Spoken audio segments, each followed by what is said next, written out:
Hi friends, मैं पंकज विश्वकर्मा एक बार बहुत बहुत स्वागत करता हूं आपका अपने YouTube channel quality management system में। तो दोस्तों, आज के अपने इस सेशन में हम जानने वाले हैं एसपीसी के बारे में।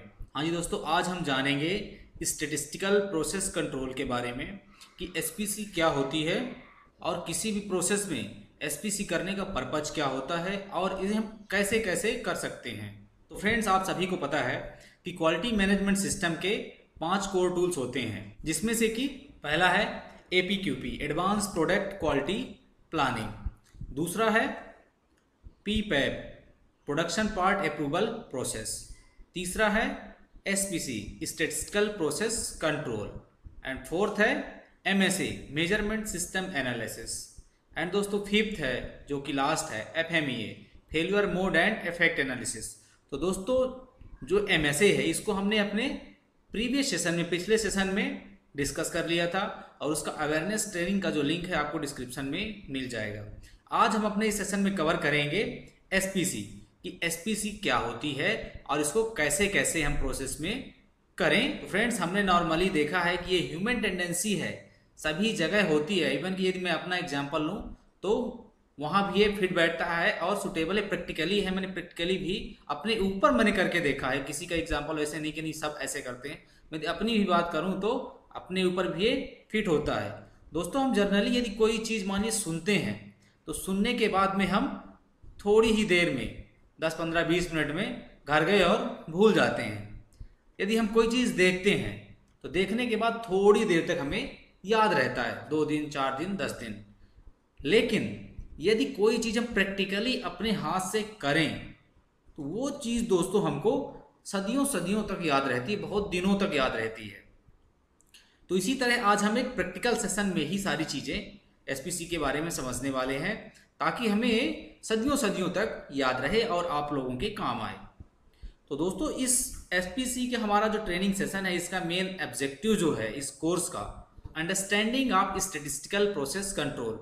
हम आज एसपीसी के बारे में समझेंगे और दूसरा जो हमारा ऑब्जेक्टिव है वो है understand of process capability and indices. Process capability के बारे में अंडरस्टैंड करना अच्छे से। एंड देन थर्ड जो ऑब्जेक्टिव है दोस्तों, practical session of SPC in Excel. हम प्रैक्टिकल सेशन करके भी एसपीसी का देखेंगे कि कैसे कैसे आपको एसपीसी अपनी प्रोसेस में परफॉर्म करनी है। What is SPC? एसपीसी आखिर होता क्या है, क्या भला है एसपीसी? तो चलिए जानते हैं एसपीसी क्या है। Statistical process control is a method of monitoring and detecting change in a process. तो किसी भी प्रोसेस को मॉनिटर करने के लिए और उसमें हो रहे चेंज को डिटेक्ट करने के लिए जो हम मेथड लगाते हैं उसको हम एसपीसी कहते हैं। SPC provides easy method of deciding if a process has changed. In other words, is the process in a control। मतलब यदि एसपीसी हमें एक बहुत ईजी मेथड प्रोवाइड करवाता है ये डिटेक्ट करने के लिए, ये जानने के लिए कि हमारी जो प्रोसेस है वो अंडर कंट्रोल है कि नहीं है, तो हमारी बहुत ही बड़ी हेल्प करता है एसपीसी किसी भी प्रोसेस को देखने के लिए, पता लगाने की प्रोसेस अंडर कंट्रोल चल रहा है कि नहीं चल रहा है। दोस्तों, अब बात आती है कि एसपीसी टेक्निक का आखिर हम यूज क्यों करते हैं। तो एसपीसी टेक्निक यूज करने के पीछे बहुत सारे इसके ऑब्जेक्टिव होते हैं, बहुत सारे मोटिव होते हैं, जिसमें से कि हैं कुछ reduction scrap and reworks. Scrap and rework का रिडक्शन होता है, इससे इंप्रूव ओवरऑल क्वालिटी, प्रोडक्ट और प्रोसेस की ओवरऑल जो क्वालिटी है वो इंप्रूव होती है। इंक्रीज प्रोडक्टिविटी, प्रोडक्टिविटी इंक्रीज होगी जब ऑटोमेटिक ये सारी चीज़ें कम होने लग जाएंगी। कम्पीट टुडे वर्ड्स मार्केट्स, और टुडे आज का जो मार्केट चल रहा है सिनेरियो को उसमें कम्पीट करने के लिए और आगे बने रहने के लिए भी हमें एसपीसी करना जरूरी है। And easily find out variation of process, और प्रोसेस का वेरिएशन इससे इजिली फाइंड आउट होके आ जाता है, इसलिए हम एसपीसी करते हैं। देन दोस्तों, प्रोसेस क्या है? प्रोसेस, यदि प्रोसेस का एसपीसी से वेरिएशन फाइंड आउट होता है तो सबसे पहले हमें जानना जरूरी है कि प्रोसेस है क्या चीज़ है। तो दोस्तों, यदि जब हम ISO 9000 2015 देखते हैं तो क्वालिटी मैनेजमेंट सिस्टम का जो स्टैंडर्ड है फंडामेंटल एंड वोकैबुलरीज का, वो प्रोवाइड करवाता है हमें प्रोसेस की डेफिनेशन। आपने पढ़ा भी होगा, process is a set of inter related और interacting activities which transform input to into output.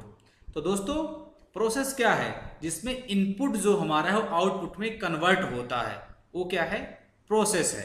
ये आप डेफिनेशन ISO में देख सकते हैं। ये SPC की रिक्वायरमेंट्स आखिर आई कहाँ से, SPC हमें क्यों करना पड़ता है? जब IATF पढ़ते हैं 16949 तो उसमें क्लियरली डिफाइन है 19.1.1.2 में आइडेंटिफिकेशन ऑफ स्टैटिकल टूल्स।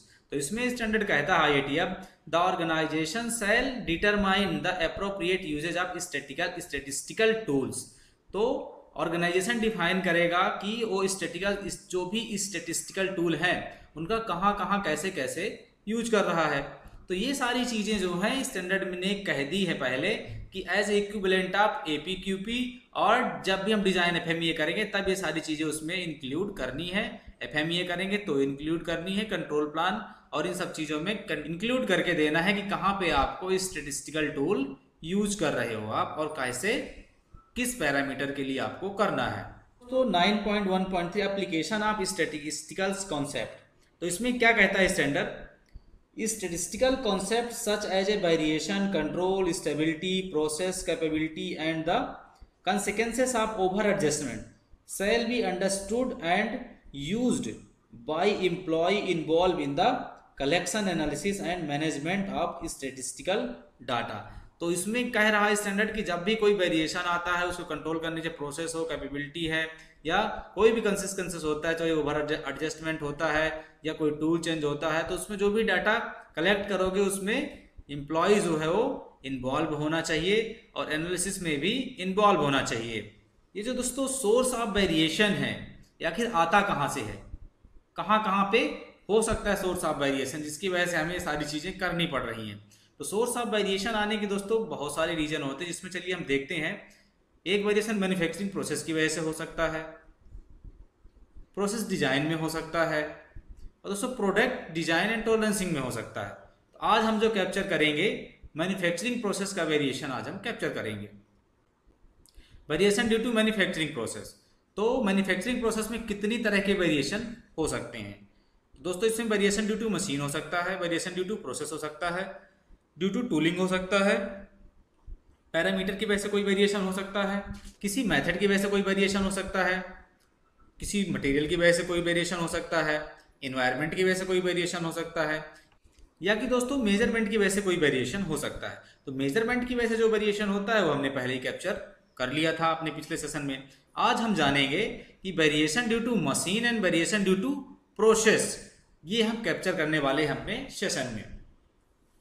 तो दोस्तों आगे बढ़ने से पहले जान लेते हैं एक अच्छे मेजरमेंट करने के लिए उसकी कुछ फंडामेंटल्स प्रॉपर्टीज होती हैं जो कि हमें ध्यान में रखनी चाहिए। यदि हम अपने कंपनी में कोई मेजरमेंट सिस्टम या जो भी हम मेजरिंग कर रहे हैं तो हमें ध्यान देना चाहिए कि हम कोई भी मेजरमेंट करने के लिए यदि कोई इंस्ट्रूमेंट्स लेते हैं तो हमारा इंस्ट्रूमेंट जिस भी पैरामीटर को हम चेक करने वाले हैं तो उसके टॉलरेंस का 1/10 का ही लेना है। मतलब उसका लीस्ट काउंट जो होगा उस इंस्ट्रूमेंट का 1/10 होना चाहिए।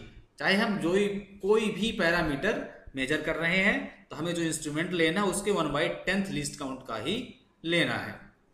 तो दोस्तों एसपीसी करने के लिए हमें बेसिक किन किन चीज़ों की ज़रूरत पड़ती है, कौन कौन सी चीज़ें प्रिपेयर करके रखनी है एसपीसी करने से पहले, चलिए जानते हैं। सबसे पहले दोस्तों आपको वर्क इंस्ट्रक्शन बनाना है कि आप एसपीसी कैसे कैसे करेंगे और उसके अकॉर्डिंग सारी चीज़ें परफॉर्म करनी है। देन दोस्तों आपको इंस्ट्रूमेंट लेना है। जो इंस्ट्रूमेंट आप लोगे वो कैलिब्रेटेड होना चाहिए, कैलिब्रेशन पास होना चाहिए जो भी उसकी रिक्वायरमेंट्स है उसके अकॉर्डिंग। और जो भी पैरामीटर आप चेक करने वाले हैं इस इंस्ट्रूमेंट से तो उसमें जितना भी टॉलरेंस है उसके 1/10 का ही लीस्ट काउंट का आपको इंस्ट्रूमेंट लेना है। देन फ्रेंड्स आपके पास में कंट्रोल चार्ट होना चाहिए एसपीसी स्टडी करने के लिए, ताकि उसमें आप जो डेटा है आप उसमें रिकॉर्ड कर सको। एंड फ्रेंड्स आपके पास में सैंपल मिनिमम 125 सैंपल होने चाहिए ताकि आप जो भी इस एसपीसी का आपका रिजल्ट आए वो बेटर रिजल्ट आपके पास आ पाए। दोस्तों एसपीसी जब हम करते हैं तो उसमें बहुत सारी टेक्नोलॉजीज यूज होती हैं, जैसे कि आप देखते हैं कि इसमें एक सीपी के वर्ड यूज होता है, UCL LCL control charts use होता है, स्टैंडर्ड डेविएशन टर्म्स एक यूज होती है, special causes and common causes use होती है।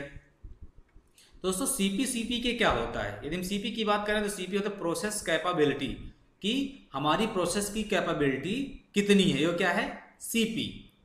देन इसका फॉर्मूला क्या होता है सीपी कैलकुलेट करने का, upper specific limit minus lower specific limit upon 6 sigma. CPK की यदि बात करें तो क्या प्रोसेस कैपेबिलिटी, ये इंडेक्स है जो हमारा स्प्रेड होता है प्रोसेस का। इसका फार्मूला क्या होता है कैलकुलेट करने का, CPKU ब्रैकेट के अंदर upper specific limit minus x bar upon 3 sigma. यदि हम इसको लोअर के लिए देखें तो x bar minus lower specific limit upon 3 sigma.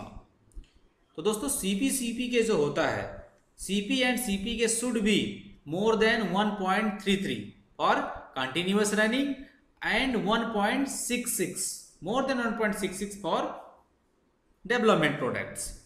इसका कहने का मतलब तात्पर्य यह है कि जब कोई प्रोडक्ट डेवलपमेंट में होता है तो उसका जो CP होना चाहिए मोर देन 1.67 होना चाहिए, और वही प्रोडक्ट रनिंग में जब आ जाता है तो आप उसको मोर देन 1.33 कंसीडर कर सकते हैं। आगे चलते हैं, देखते हैं कि upper control limits. Upper control limits का फार्मूला क्या होता है, x बार प्लस A2 इंटू R बार। देन दोस्तों क्या होता है LCL मतलब लोअर कंट्रोल लिमिट, इसका फार्मूला क्या होता है x bar minus A2 into. ये फार्मूले दोस्तों आप अच्छे से भी ध्यान रखें, क्योंकि जब हम अभी एक्सेल टेम्पलेट में भरेंगे एसपीसी और उस पर एसपीसी परफॉर्म करेंगे तब आपको ये सारे जो फार्मूले हैं जरूरत पड़ेगी और आपको ध्यान रखने पड़ेंगे। देन दोस्तों होता है UCL फॉर रेंज, तो इसको अपर कंट्रोल लिमिट और रेंज के लिए फार्मूला होता है D4 इंटू R बार। इसी को यदि हम लोअर कंट्रोल लिमिट में देखें तो इसके लिए फार्मूला होता है D3 इंटू R बार। देन दोस्तों होता है स्टैंडर्ड डेविएशन सिग्मा। तो friends the standard deviation is a measurement of the amount of variation और dispersion of the set of values. A low standard deviation indicates that the value tends to be close to the mean of the set, while a high standard deviation indicates that the value are spread out over wider range। तो दोस्तों जो standard deviation होता है जिसको हम sigma बोलते हैं, तो इस क्या होता है, ये measurement of the amount of variation, जितना भी जो हमारा मेजरमेंट होता है उसका अमाउंट होता है, पूरा वेरिएशन होता है कि ये मीन से कितना हमारा जो वैल्यू है, जो आउटपुट आ रहा है मेजरमेंट है, कितना वाइड हो रहा है, कितना वेरिएशन आ रहा है। हमारा जो मेजरमेंट है वो मीन से कितना क्लोज है और कितना वाइड है, इसको हम क्या कहते हैं सिग्मा। कितना स्प्रेड हो रहा है मीन से जो मेजरमेंट है, तो क्या होता है इसी को हम स्टैंडर्ड डेविएशन बोलते हैं और इसी को सिग्मा बोलते हैं। जैसे कि यहाँ पे आप देख रहे हैं, यहाँ पे 3 सिग्मा में प्रोसेस है और कितना वाइडर ये फैला हुआ है। बेसिकली इसको बेल कर्व भी कहा जाता है, और जो बेल कर्व जो है हमेशा यदि प्रोसेस बेल कर्व में है दैट मीन्स कि ये सही माना जाता है, बट वो विद इन यदि लिमिट हो तब। दोस्तों स्टैंडर्ड डेविएशन कैलकुलेट करने का फार्मूला होता है अंडर रूट समेशन x माइनस म्यू ब्रैकेट एंड इसका whole square divided by n, जहां पे सिग्मा पॉपुलेशन होता है स्टैंडर्ड डेविएशन, ये सम ऑफ होता है जितना भी हमारा पॉपुलेशन है उसका सारे का सम जो आएगा वो क्या है समेशन हो गया। देन म्यू पॉपुलेशन का मीन होता है, n क्या होता है number off score of sample, कितने सैंपल हैं वो n हो गया। दोस्तों इस पे कहीं भी आप कोई डाउट हो तो आप मेरे को कमेंट करके पूछ सकते हैं। एसपीसी में हल्का सा भी कहीं से यदि आपको डाउट आता है तो तुरंत आप मेरे को कमेंट करके अपना डाउट्स क्लियर कर लें। देन दोस्तों एसपीसी की एक मेन चीज जो है वो है special causes and common causes. तो आपको ध्यान रखना है स्पेशल कॉजेज और कॉमन कॉजेज, जब भी एसपीसी हम करते हैं हमेशा स्पेशल कॉज के साथ में नहीं करते, हमेशा कॉमन कॉज के साथ में करते हैं, और स्पेशल कॉज यदि कोई आता है उसको हम रिमूव कर देते हैं। दोस्तों स्पेशल कॉज और कॉमन कॉज समझने के लिए मैंने अलग से वीडियो बना रखा है इस पे, वो आप जाके लिंक डिस्क्रिप्शन में वहां से देख सकते हैं, क्योंकि यदि हम इसके लिए अलग से क्लास लेंगे यहाँ पे स्पेशल कॉज और कॉमन कॉज के लिए तो वीडियो हमारा बहुत लेंजी हो जाएगा, इसीलिए मैंने इसके लिए अलग से वीडियो पहले बना दिया था जो कि लिंक डिस्क्रिप्शन में है, और इसको आप जाके जरूर देखें ताकि आप जान सकें स्पेशल कॉज क्या होते हैं और कॉमन कॉज क्या होते हैं। डाटा क्या है, data is a numerical expression of activities. तो डाटा जो है न्यूमेरिकल एक्सप्रेशन है किसी भी एक्टिविटी का, जिसको हम डाटा कहते हैं। Conclusion based on fact and data are necessary for any improvement. तो दोस्तों कंक्लूजन बेस्ड ऑन फैक्ट मतलब जो भी कंक्लूजन निकले हो बेस्ड ऑन फैक्ट निकले, और ये जो नेसेसरी होता है किसी भी इंप्रूवमेंट के लिए, ऐसा किसने कहा है के इशिकावा जी ने कहा है। और दोस्तों एसपीसी के जो रूल होते हैं नाउ वो मैंने जो मेरा कंट्रोल चार्ट का वीडियो है उसमें मैंने प्रॉपरली डिफाइन कर दिया है। वहां से जाके आप इसके सारे रूल्स समझ सकते हैं कंट्रोल चार्ट के कि क्या क्या रूल्स होते हैं और क्या क्या आपको कंट्रोल चार्ट्स के लिए रूल फॉलो करने हैं। इसमें मैं वो सारे नहीं बता पा रहा हूं क्योंकि वीडियो ज़्यादा लेंदी हो जाएगा, बड़ा हो जाएगा। इसके लिए मैंने पहले से ही सेपरेट वीडियो इन सारी चीज़ों के लिए ये है एसपीसी करने का Excel format, process capability study. तो दोस्तों इसमें जर्नली आपको कुछ नहीं करना, बहुत ही अच्छा फॉर्मेट है, अप्रूव्ड फॉर्मेट है। इसमें आपको देखना है यहाँ अपना कंपनी लोगो नाम लिख लेना है, जो भी आपकी कंपनी है ये तो ऑलरेडी लिखा हुआ है। आप स्टडी किस डेट में कर रहे हैं वो यहाँ आपको डेट डाल देनी है। ये बेसिकली हमारी 3 सीट हैं इसमें। यहाँ आपको पार्ट नंबर अपना लिख देना है, जिस भी पार्ट का आप स्टडी कर रहे हैं, जो भी आप जिस चीज़ की स्टडी कर रहे हैं उसका यहाँ पे नाम लिख देना है। जिस भी प्रोसेस की आप स्टडी कर रहे हैं वो यहाँ आपको प्रोसेस लिख देनी है। Part suppose that X Y Z जो भी है आपका, एंड प्रोसेस आपकी जो भी है ABC जो भी आपकी प्रोसेस है, किस करेक्टरिस्टिक्स का आप कर रहे हैं एसपीसी मॉनिटरिंग वो यहाँ पे आपको लिख देना है। स्पेसिफिकेशन क्या है उसका आपको यहाँ पे लिख देना है। देन मेजरिंग इक्विपमेंट आप कौन सा यूज कर रहे हैं वो आपको यहाँ लिखना है। और यूनिट ऑफ मेजरमेंट आपको यहाँ पे लिख देना है कि आपकी यूनिट ऑफ मेजरमेंट क्या है। देन दोस्तों आपको बताना है फ्रिक्वेंसी, कितने कितने मिनट में आप फ्रिक्वेंसी डिसाइड करी है और चेक करने वाले हैं। देन सैंपल साइज आपका क्या है। इस तरह दोस्तों आपको ये सारी चीज़ें टेम्पलेट में भर लेनी है। अब जब ये सारी चीज़ें आप कर लोगे तो ये टेम्पलेट बहुत ही अच्छा टेम्पलेट्स है और जो हमारी एसपीसी का जो मैनुअल है उसके अकॉर्डिंग फिट है। यहाँ पे देखो टाइम है कि आप कितने कितने मिनट में सैंपल पिक कर रहे हैं, कितने बजे आपने सैंपल पिक किया है। तो यहाँ पे डेट पड़ी हुई है, किस डेट में आपने सैंपल पिक किया, किस डेट में आपने स्टडी किया है, कितने बजे उस डेट में आपने सैंपल पिक किया है वो यहाँ पे है। और आपको दोस्तों क्या करना है, 5 सैंपल लेना है। जैसे कि आपने 18 तारीख को जब स्टार्ट करा इसको तो 5 सैंपल 9 बजे लिया, 5 सैंपल आपने लिया 1 2 3 4 5 और 5 सैंपल लेने के बाद में उसका आपने एवरेज निकाल लिया। एवरेज कैसे निकालते हैं ये आपको मेरा जो कंट्रोल चार्ट का एक्सेल का फॉर्मेट वीडियो है उसमें आपको देखने को मिल जाएगा। उसमें मैंने सारी चीजें डिस्क्राइब कर रखी है और बहुत अच्छे से हिंदी में मैंने एक्सप्लेन कर रखी है, बता रखी है कि एक्सेल में कंट्रोल चार्ट कैसे ड्रा करना है, उसका मीनिंग क्या होता है, उसके क्या बेनिफिट्स होते हैं, कैसे कैसे आप उसको ड्रॉ कर सकते हो, कैसे उसको यूटिलाइज कर सकते हो। तो वो सारी चीज़ें आपको एक्सेल वाले वीडियो में मिल जाएंगी। इसमें हम जनरली मैं आपको बता देता हूँ कि कैसे कैसे इसमें आपको सम निकालना है, कैसे कैसे आपको एवरेज निकालना है। तो यहाँ पे आपने सम निकाल लिया, सबको जोड़ दिया तो आपका क्या आ गया, यहाँ पे सम आ गया।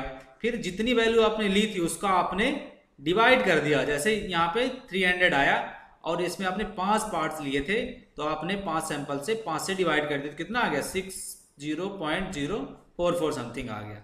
तो इस तरह से आपका क्या निकल आएगा, ये एवरेज निकल आएगा।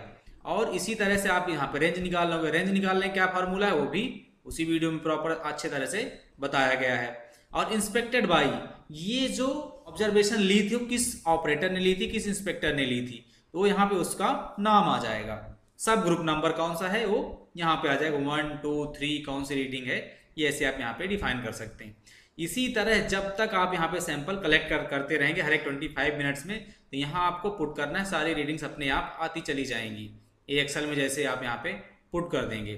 तो ये इतना करने के बाद में जब यहाँ पे आप सारी रीडिंग्स पुट कर देंगे तो आपका क्या होगा, एक्स बार चार्ट और आर चार्ट ऑटोमेटिक बन के यहाँ पे आ जाएगा। अब आपको इसमें से देखना क्या है कि एक्स बार से कोई भी आपकी जो वैल्यू है, कोई भी कंट्रोल लिमिट से ऊपर नहीं जाना चाहिए, ना कंट्रोल लिमिट से नीचे आना चाहिए। सब कुछ क्या है, ऊपर नीचे चलना चाहिए मीन के। और इसके जो रूल्स हैं वो फॉलो करते हुए, रूल्स मैंने कंट्रोल चार्ट के वीडियो में बता रखे हैं, लिंक डिस्क्रिप्शन में है। इसी तरह क्या है, रेंज चार्ट के लिए भी एप्लीकेबल होता है, कोई भी कंट्रोल लिमिट से बाहर नहीं होना चाहिए। तो इस तरह आपका जो चार्ट, इस तरह से आपका चार्ट जो है ऑटोमेटिक प्लॉट होके आ जाएगा। यदि आप हार्ड कॉपी में कर रहे हैं, मैन्युअली कर रहे हैं, तो मैन्युअली करने के लिए आपको सारी चीजें पहले निकालनी पड़ेगी, कंट्रोल लिमिट्स निकालनी पड़ेगी। Upper specific limit, lower specific limit तो मिल जाएगी आपको, but upper control limit, lower control limit और मीन निकालना पड़ेगा, जिसके फार्मूले मैंने पहले बता रखे हैं आपको। तो उस तरह करके आप सारी चीजें निकाल सकते हैं। फिर आपका जो कंट्रोल चार्ट का फॉर्मेट होगा उसमें आप यहाँ पे मीन ड्रॉ करेंगे और मीन के अगेंस्ट में सपोज दैट जैसे कि मान लीजिए यहाँ पे कितना आया 60.44 आया, तो आप यहाँ पे 6044 मार्क कर लेंगे। फिर यहाँ पे सेकंड रीडिंग हमारी क्या आई थी 60.048, तो यहाँ पे ऐसे आप ड्रॉ कर देंगे। ये होता है हार्ड कॉपी में ड्रॉ करने का फार्मूला। तो इस तरीके से आप यहाँ पे हार्ड कॉपी में भी चाहें तो ड्रॉ कर सकते हैं। ये सारी चीजें करने के बाद में हमारा जो आउटकम निकलेगा वो किस टाइप से निकलेगा, किस वे में निकलेगा, वो निकलेगा दोस्तों सीपी एंड सीपी के।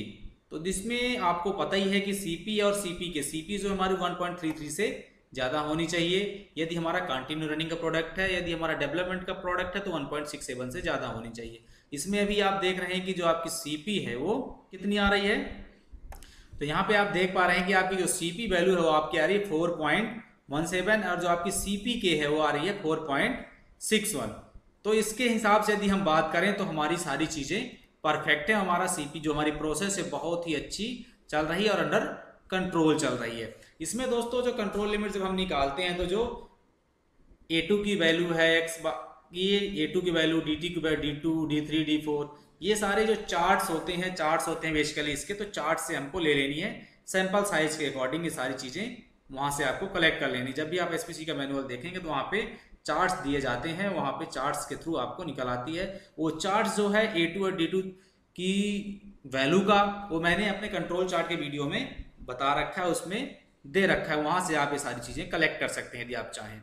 इस तरह से आप सीपी के निकाल सकते हैं। और यहाँ पे आप सीधे इसमें कंक्लूजन भी लिख सकते हैं कि आपका जो सीपी के है वो ओके है, काउंटर मेजर कोई नहीं चाहिए। यदि सीपी के सही नहीं होता है तो यहाँ पे आपको टेम्परेरी काउंटर मेजर और परमानेंट काउंटर मेजर भी लिखना पड़ सकता है। उस प्रोसेस के लिए आपका क्या है जजमेंट आप यहाँ पे दे सकते हैं। Approved, rejected and under deviation, यहाँ पे चेक बाई और अप्रूव बाई करवा सकते हैं। और साथ में दोस्तों इसमें एक चीज होती है इवेंट्स कैप्चरिंग। यदि मान लीजिए प्रोसेस में कोई स्पेशल कॉज आ जाता है, कोई इशू आ जाता है, तो यहाँ पे आप वो इवेंट कैप्चर कर सकते हैं कि इतने बज के इतने मिनट में इस तारीख को यहाँ पे मेरा ये इशू आया। यदि कोई चेंज हुआ है इस लॉट में तो यहाँ पे आप चेंज लिख सकते हैं, एक्शन कोई लिया है तो वहां पे आप लिख सकते हैं। तो इस तरह से प्रोसेस और एसपीसी आप कर सकते हैं और एक बहुत ही अच्छे से अपनी प्रोसेस को आप कंट्रोल कर सकते हैं। यदि आपको टेम्पलेट चाहिए, टेम्पलेट्स मैं आपको इजीली प्रोवाइड करवा दूंगा यदि आपको रिक्वायरमेंट है तो, और इसका कोई चार्ज नहीं है। और आप मेरे को जस्ट इसमें आप व्हाट्सएप कर दें या मेरे को कमेंट सेक्शन में कमेंट करके बता दें तो मैं आपको इजीली प्रोवाइड करवा दूंगा। दोस्तों यदि आपने ये वीडियो देख लिया और इतना समझ लिया तो आप कोई भी एसपीसी आराम से इजीली कर पाएंगे। और दोस्तों एसपीसी करना बहुत ही आसान है, कोई बड़ी चीज नहीं है। इसमें यदि आपको कोई दिक्कत होती है, कोई डाउट लगता है तो आप मेरे को कमेंट सेक्शन में कमेंट करके अपने डाउट इमीडिएट क्लियर कर सकते हैं। एसपीसी करना किसी प्रोसेस के लिए बहुत जरूरी होता है और बहुत ही अच्छा चीज होता है। इससे बहुत ही बढ़िया आउटकम्स निकल के आ जाते हैं और बहुत ही ज्यादा बेनिफिशियल होता है किसी भी प्रोसेस का अंडर स्टैटिस्टिकल कंट्रोल में होना। तो कोई भी प्रोसेस अंडर कंट्रोल चले उससे अच्छी चीज क्या हो सकती है। तो दोस्तों इससे रिलेटेड जो भी आपकी कोई क्वेरी यदि है, कंट्रोल चार्ट कैसे बनाएं, कंट्रोल चार्ट कितने टाइप के होते हैं, तो मैं बार बार आपको बता रहा हूं कि इसके लिए मैंने अलग से वीडियो बना रखा है जो कि लिंक डिस्क्रिप्शन में है, आप वहां से जाके देख सकते हैं। तो दोस्तों आज का मेरा ये सेशन एसपीसी का आप लोगों को कैसा लगा ये कमेंट सेक्शन में कमेंट करके जरूर बताएं। और हाँ, यदि ये वीडियो आज का आपको अच्छा लगा हो तो वीडियो को आप लाइक करना ना भूलें और अपने दोस्तों के साथ जरूर शेयर करें ताकि वो भी इस कंटेंट का अपने करियर में यूज करें और आगे बढ़ें। और कमेंट सेक्शन में हमें कमेंट करके जरूर बताएं कि हमारा ये सेशन आपको कैसा लगा और इसमें क्या इंप्रूवमेंट की गुंजाइश है। अभी तक हमारे साथ बने रहने के लिए आपका बहुत बहुत धन्यवाद। Thank you.